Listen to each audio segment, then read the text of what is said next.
What's going on, guys? It's that guy with movies back here again. Welcome to part 2 of my TV show collection. We've still got all of this stuff to go through in my closet right now.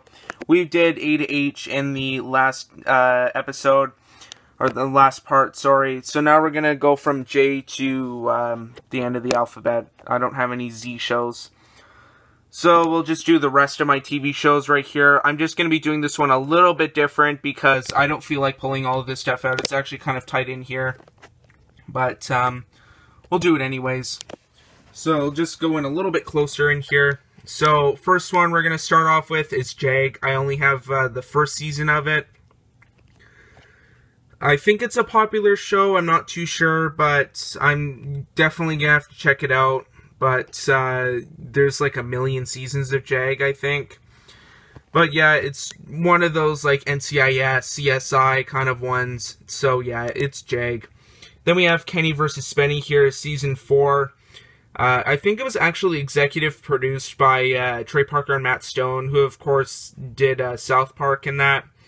The best way to, I guess, kind of describe Kenny vs. Spenny is it's basically the Canadian version of Jackass, except Kenny vs. Spenny is basically two guys just kind of competing and just seeing, like, who can do this better, who can do that better, who can do the most of this and that. While Jackass is mainly about, like, stunts and everything. But that is Kenny vs. Spenny, season 4. Like I said, I only have 4 of that one. But I'm going to have to get the other seasons of that. Then we have Lost here, probably one of the more popular shows. I only have 1, 2, and 6 of it. I've been able to find 3, 4, and 5 everywhere else, but they're just destroyed and everything, and I can just never find good copies of Lost. I think I started to watch Lost, but I just never got around to watching the complete series of it. But I'm sure it's a great show. I've heard many great things about it, so Lost is still on my to-watch list.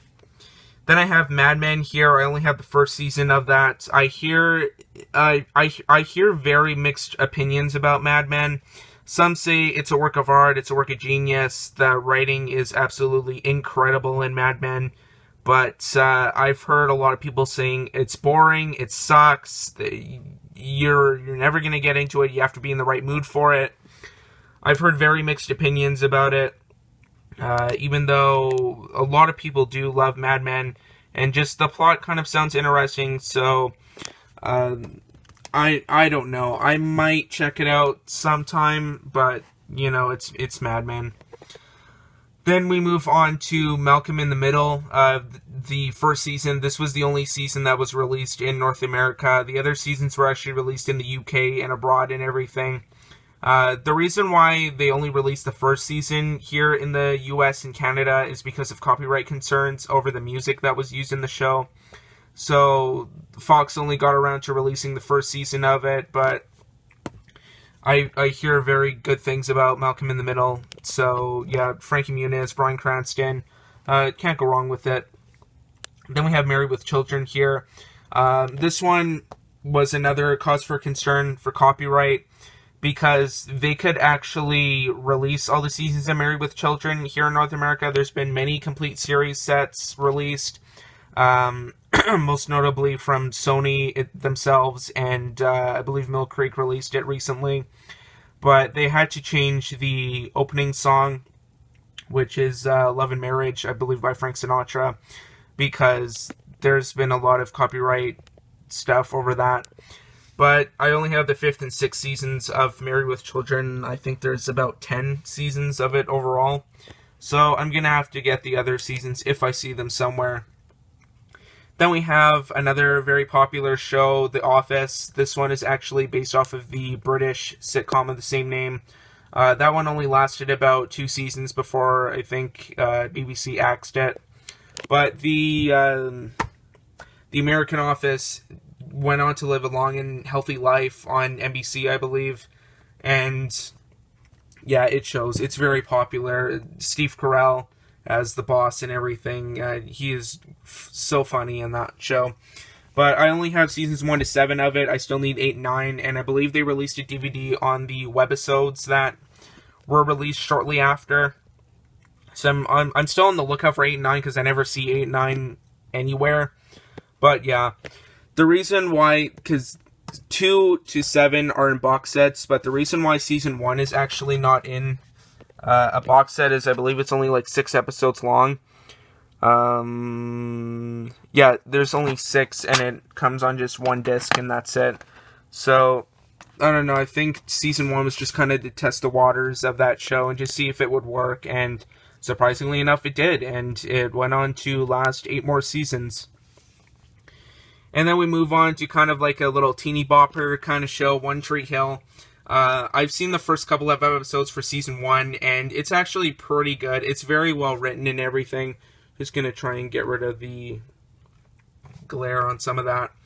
But, yeah, it's One Tree Hill. It's a show for teens, but you kind of have to love it, though. It's kind of corny, it's kind of cheesy, but it's got good writing, it's got good heart and everything. I've got 1, 2, 3, 5, 7, and 8. There are 9 seasons of this show, so I still have to get 4, 6, and 9 of that one. And then we have MTV's Punk'd right there, starring Ashton Kutcher. I think the first 2 seasons were released on DVD, and the other ones were not. I think, actually, the second season that was released might have been 2 and 3 together. This one is just the first season. But it's just Ashton Kutcher playing pranks on different celebrities and everything. It's kind of good. It's funny. Then we have Robot Chicken. This one was on Adult Swim.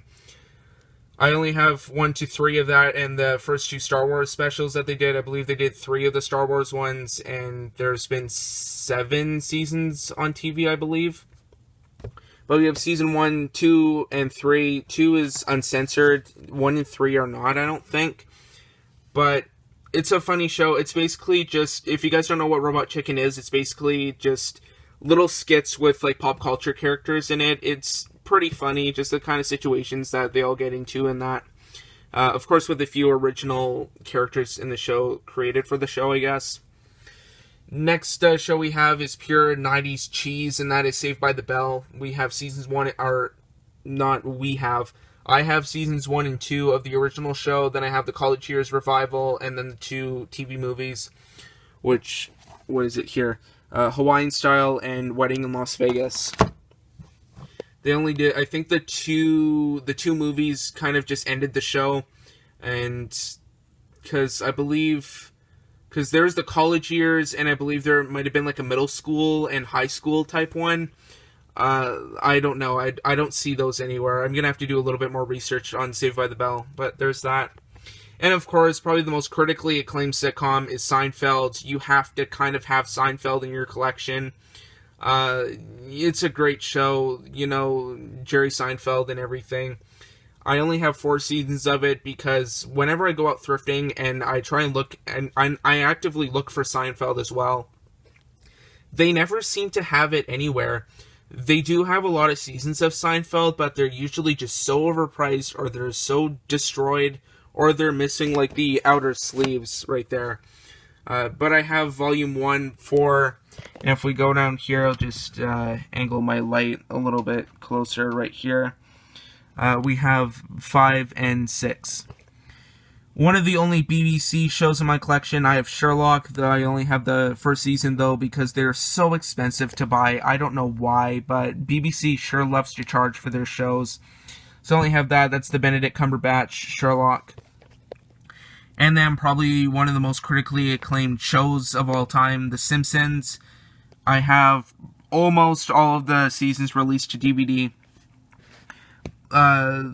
1, 2, 3, 4, 5, 6, 7, 8, 9, 10, 11, 12, 13, and 20. I still need 14 to 17, or actually 14 to 18, because they released season 18. But, you know, The Simpsons is one that's gotten a lot of flack over the years because it's really dropped in quality.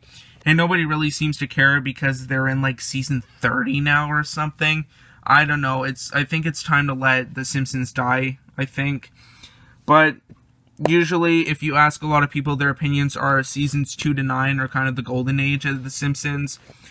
Season 1, if you ask a lot of people, is just, meh, it's okay. It's kind of primitive because of the animation. But everybody says 2 to 9 is usually the golden era of The Simpsons, and then 10 was okay, and then from 11 on it kind of sucks. But you know, you gotta have all the seasons if you have 2 to 9. So, like I do, I have all the seasons of that. And then another critically acclaimed show, you kind of have like the trifecta of adult animation right here: The Simpsons, Family Guy, and then of course South Park. I have 2 through 9. I still need 1 to 10, so I have at least 1 to 10 of South Park. And then I have a couple of miscellaneous seasons after that. I have 14, 16, and 17. I still need to buy 18 through 21, as well as just all the other seasons in between. But South Park, believe it or not, I've actually never seen an episode of South Park, and I still need to get around to watching South Park. But anyway, after that, we have the Spectacular Spider-Man. I believe that is one show that didn't really last too long. And it was actually kind of unfortunate for some people because they actually really liked it and they thought it was very faithful to the comic book and everything. So that's that one. And then we have the kind of short-lived HBO Spawn series. This is like the animated Spawn. So I have only volumes 2 and 3 of that one. I still need to get the first volume. And actually, I only believe they released 3 volumes of it before they gave it the axe. And then I have the Best of Star Trek, the original series. I don't have any of the other actual seasons of this. I just have like these little mini compilations right here. Another really good reality show is Survivor. Last part I talked about The Amazing Race, but now I'm going to be talking about Survivor. Paramount only released, I think, a couple seasons of the show, and they kind of, they didn't release the other ones. Instead, opting to release the other seasons through Amazon's kind of burn-on-demand series of titles that kind of have never been released to DVD. They decided to put those ones out through that. And these ones, I believe only seasons 1 to 3 they released officially, and maybe like 7 or something like that. But all the other seasons are being created through Burn On Demand, so I still have to pick up the other seasons of Survivor. Another complete series one is Tales from the Dark Side. This one only lasted, I believe, 4 seasons before it got axed. But it's a little mini compilation, kind of similar to, I'd say, Creepshow, with a different story every episode, I believe it is. Then we have Viva La Bam, the complete first season, which was Bam Margera's little Jackass spinoff show. And then we have Whose Line Is It Anyway? That one's hosted by Drew Carey, just kind of doing like little comedy skits and everything. And that is only season 1, volume 1. They released volume 2 and then like a best of, and that was it for that show. And with that, that is it for my TV show collection. And my camera, there we go, is really out of focus. So anyway though, guys, like I said, that's about it for my TV show collection. So be sure to like, subscribe, comment, share. Twitter and Instagram links will be in the description down below if you want to follow me on there. Also be sure to check out my IMDb profile page. The link for that will also be down below in the description as well. Anyway though, that's about it. Hope you guys like my TV show collection. If you've seen any of these shows, or if you know any of these shows, let me know down below. I want to hear your thoughts on some of these shows. Anyway, though, that's about it. Thanks again for watching. We'll see you all next time.